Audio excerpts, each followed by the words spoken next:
Avant d'arriver à cette station d'épuration, les eaux usées de Saint-Lié et Barberet ont transité via 37 km de canalisation. Cela correspond à, à un équivalent habitant de 4800.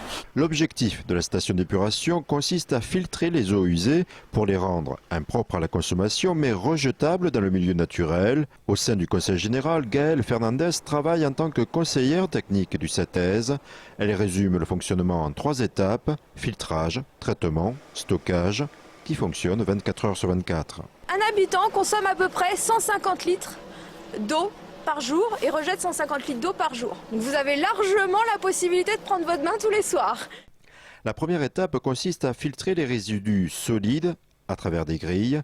Les lingettes posent problème. Tout simplement parce que ça va déjà se déposer en amont sur le réseau. Donc ça va générer des bouchages de canalisation. Et effectivement sur la station, les canalisations aussi sont éventuellement perturbées par ces filamenteuses, ces bouchages. Après cette étape, le filtrage s'affine.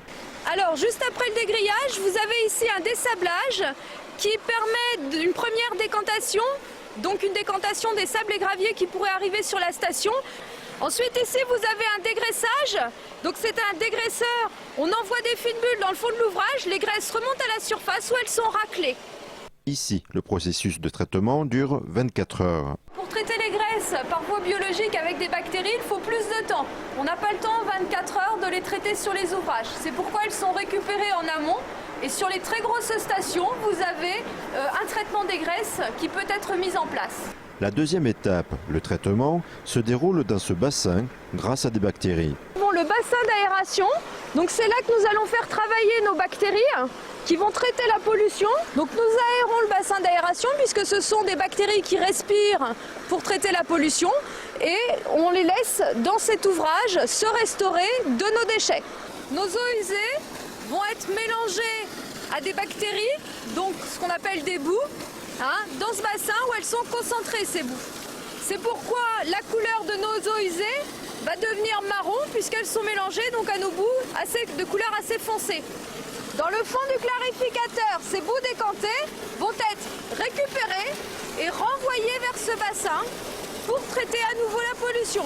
Après ce cycle, l'eau est enfin prête à être rejetée dans la rivière voisine. À la sortie de la station, nous récupérons des eaux traitées qui conviennent donc pour le milieu naturel en aval. Donc ici un cours d'eau avec la vie aquatique dans ce cours d'eau. Donc voici la couleur des eaux traitées en sortie de station. L'eau n'est pas le seul élément sortant. Et nous avons aussi des boues qui sont en fait les bactéries qui nous servent au traitement et qui à la fin sont extraites, donc des bactéries mortes que l'on retrouve sous forme de boue. Troisième étape, ici 14 mètres cubes de boue sont stockées. Celles-ci peuvent alors être recyclées. Pour nous, elles sont épandues dans les chambres, prises par des agriculteurs avec une citerne à lisier. Et donc, suivant un plan d'épandage que nous avons mis au point avec les agriculteurs. Le cycle de la station d'épuration permet donc d'obtenir une matière première, les boues.